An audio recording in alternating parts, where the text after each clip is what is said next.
Hi guys, I'm Phil Morrison.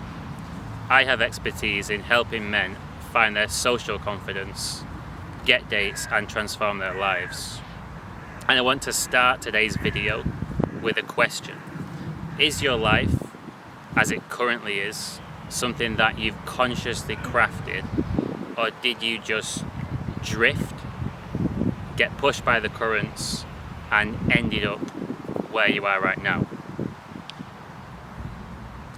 The reality is that if you don't spend time reflecting and crystallizing what your true values are, working out what your true purpose is, and proactively pursuing this, you actually empower external influences to push or pull you one way or another, and you unconsciously accept scripts, roles and agendas which have been passed down to you since you've not defined your own. And because you're familiar with this role and your experience of it has been that you're relatively safe, this becomes your comfort zone. And you truly believe that if you step outside of it, you will be disapproved of, you will embarrass yourself, or perhaps end up in a confrontation. So you strengthen these invisible mental barriers, which effectively block you from being yourself and pursuing your true passions. Most people in our society, they stick with the program and continue to drift along, empowering the fear, accepting the hand that they're dealt, and at best, they try to optimize within the paradigm of fear. But you know that this is ultimately your life and it doesn't have to be this way. And that's why in this video I want to inspire you to take action which will lead to growth. And when I'm talking about growth, I really mean removal of blockages which constrict you from actually being your authentic self and pursuing your real passions in life. In other words, this is about putting you at the cause of your own life, in the driver's seat, as opposed to at the effects on the passenger side. Writing your own scripts for how your life should be, as opposed to accepting a script which has been handed down to you, which you frankly have had no say in. Realizing that you are in full control of your own life and you don't need to live in reaction to external influences is incredibly empowering. But unless you actually face your fears and take action, the fear itself will never go away. You see, in the paradigm of fear, karma is very real. If you choose to distract yourself from a fear, for example, by watching TV, drinking, going on social media, engaging in some kind of escapism-based activity, the fear comes back to bite you. And also, it makes you feel really numb to your life and emotions in general. These kind of activities, they take you out of the present moment, which is a double whammy, because this is where all the fun and happiness is to be found.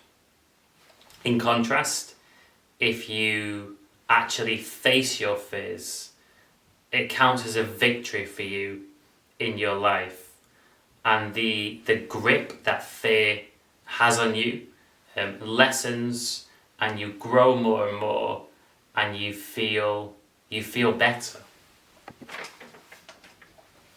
Now you can see behind the curtain. You have a choice. You can either hide away from facing your fears, and you know that there will be automatic fear-based consequences to this. Or instead, you can choose to be really brave, become a warrior in your own life and actually go out there and face these fears which are holding you back. Instead of being nothing more than a victim of circumstances. And the key point that I want to emphasize here is simply that action taking is what leads to results. And with that in mind, I'm now going to move on to more practical sections of this video, which I hope will inspire you to go out there and take the action necessary to make some great progress in your own life.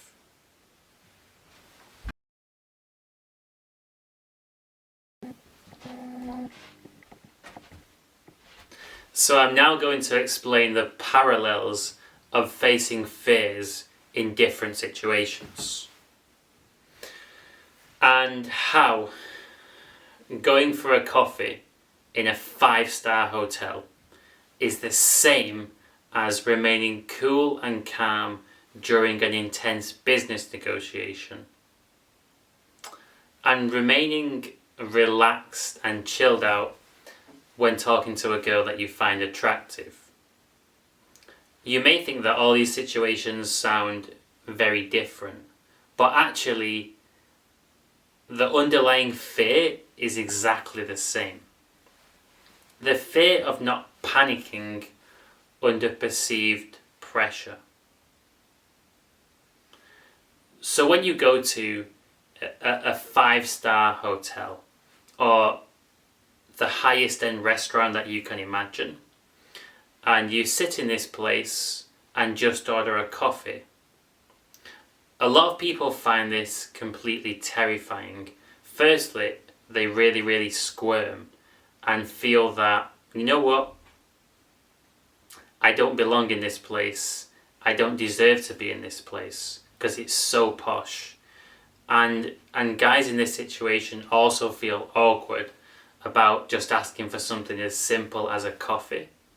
So to sit in this situation, or to go into such a high-end place, order a coffee, sit down, drink the coffee and take your time, requires you to really stomach that fear, that feeling of being under pressure to do something, and actually to relax, take your time, and learn not to take the fear so seriously.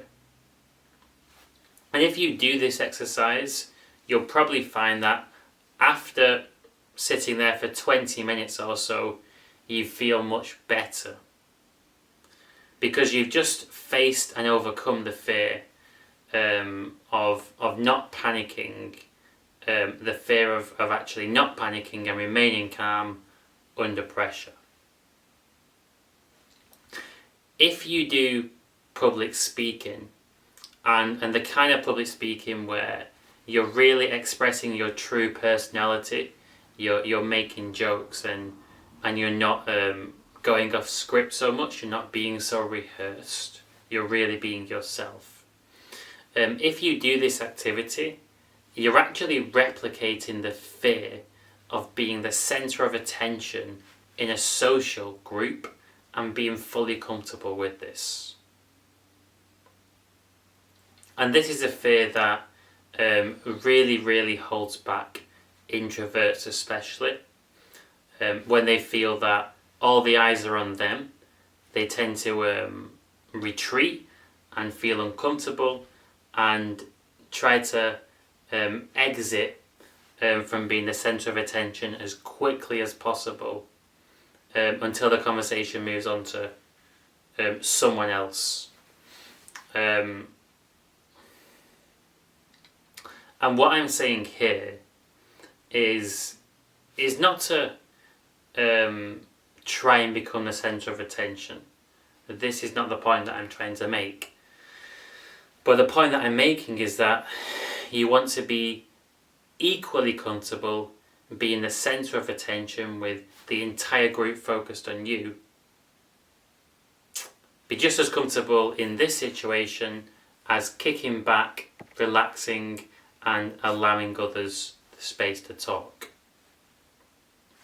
So again, you can see that public speaking and of the kind where you're really being yourself is actually mimicking the fear of being centre of attention.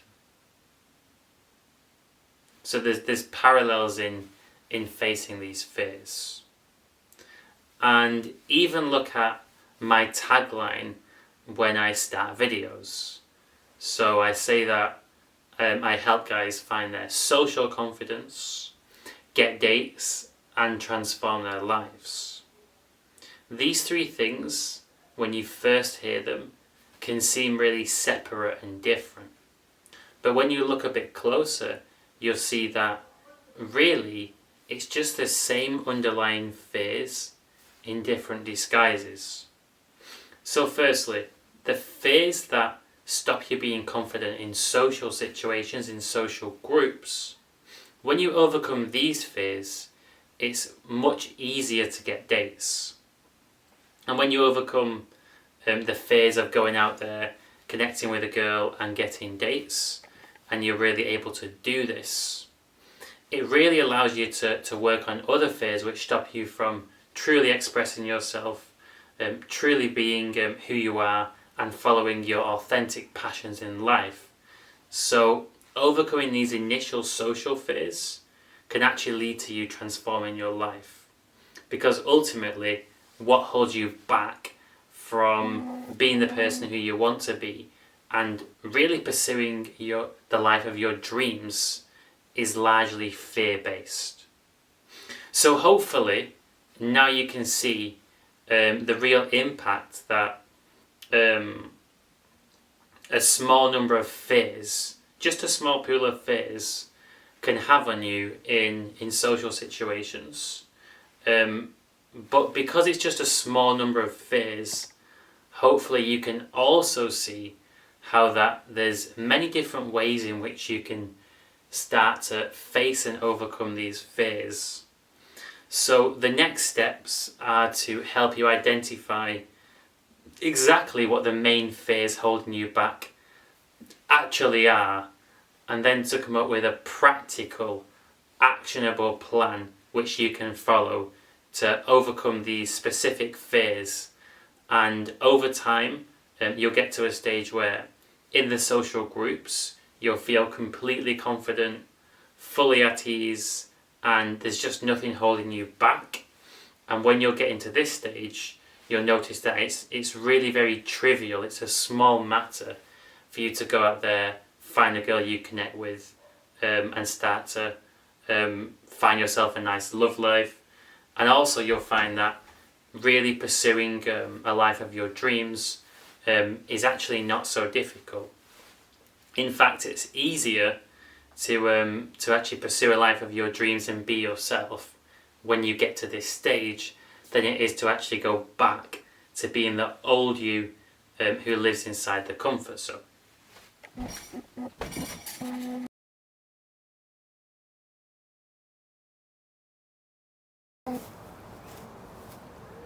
So now you can hopefully see how just a small pool of fears are holding you back from achieving your potential.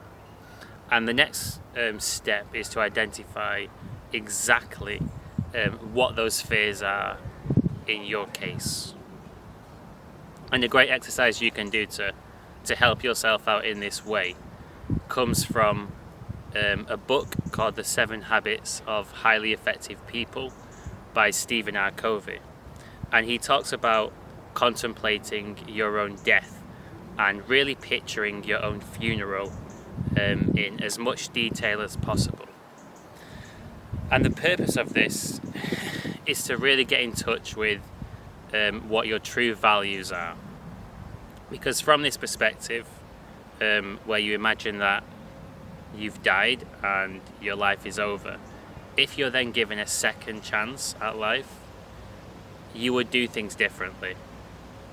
And really you can imagine your life without fear holding you back. And a great thing to also do is imagine what you would like your epitaph to read. And getting in touch with your true values in life can really help you to understand what the main fears which are kind of pulling you back and stopping you from living through these values actually are. So now this brings me onto the concept of bad suffering and good suffering. So we'll start with the bad suffering first. So bad suffering is inevitable if you take zero action facing your own fears. So bad suffering is where you just stay in your comfort zone and do nothing. And this is what the vast majority of people in society actually do. And when you do this, it empowers the fears and it also paralyzes you. And so you're really trapped. And you have this sickly, numbing feeling that you're not really living out your truest purpose in life. You're not really following your passions. So you suffer fear, you suffer a constant numbing and anxiety that never really goes away, and a kind of feeling of eternal disappointment because you've not really overcome the fears and you're not really living the life that you think you're supposed to. And instead you become some kind of robot who's basically living play acting. You are saying things that you've been taught from society and you're playing a role, but you're not really being truly authentic and genuine. Now, good suffering is where you recognize that there's going to be fear either way. Whether you take no action at all, there's going to be this horrible numbing fear. So there's no way of avoiding fear. So good suffering is where you say, well, if I'm going to be facing fear, I may as well face fear for a purpose. I may as well grow as a result, develop, give something back, something for a cause.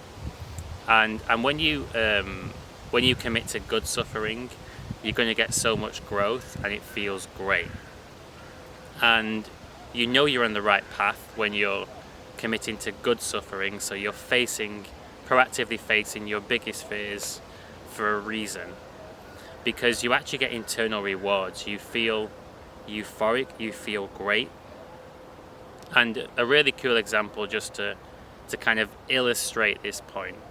So you might be a religious person, you might not be. But if you look at the story of Jesus, Jesus is really an example of someone who is undergoing good suffering. He is someone who is facing the ultimate fear, in that case, a fear of your own death for a cause. So that really is an extreme example of what would be what you could call good suffering. So now you're aware of these two different paradigms, you really have a choice to make. So if you choose to do nothing, what you really do is you choose to empower those fears which are currently holding you back. So you essentially almost quit from pursuing the life that you want to pursue. You almost succumb to the fact that you don't think you can really make it, it's not really for you. You almost give up, right? And you face horrible feelings, fear, anxiety, regardless. So that's bad suffering. But because you have the choice now, in my opinion, it seems almost insane to do nothing and take no action, because it's like a long, slow, painful experience of life until you die, or actually a really exciting experience where you're constantly growing, learning, and reaching new places.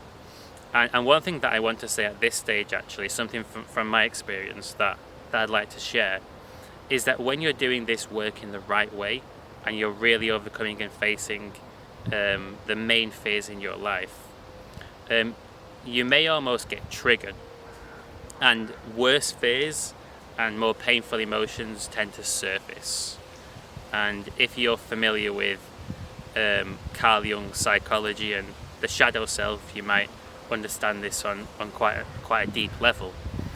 But when these kind of negative emotions and fear surfaces, it's actually resistance, and that's because you're about to break through into some kind of new territory and level up in terms of confidence. So this is something that you probably will experience if you're doing this kind of work, but you feel great afterwards. It's almost like a warrior that's gone to battle and won the battle, and then you come back and you feel euphoric, and that's how you know you're on the right path. So now I've explained good suffering and bad suffering, and I hope you have a list of some of the main fears which are actually holding you back in your life. So what I'd like you to do is pick one of these fears. It can be the simplest fear on your list, and actually brainstorm and come up with some actions, some practical steps that you can take to face this fear on a regular basis in your own life. And when you do this, when you actually do this, you'll notice that you grow so much, you feel so much better, and actually facing fears is very addictive, and it motivates you to go on and face other fears. And each fear you conquer gives you more general confidence and liberates you more. So it's a really great process of continuous growth. And the starting point is really just picking that one fear to begin with and conquering that. So I hope that you found this video helpful.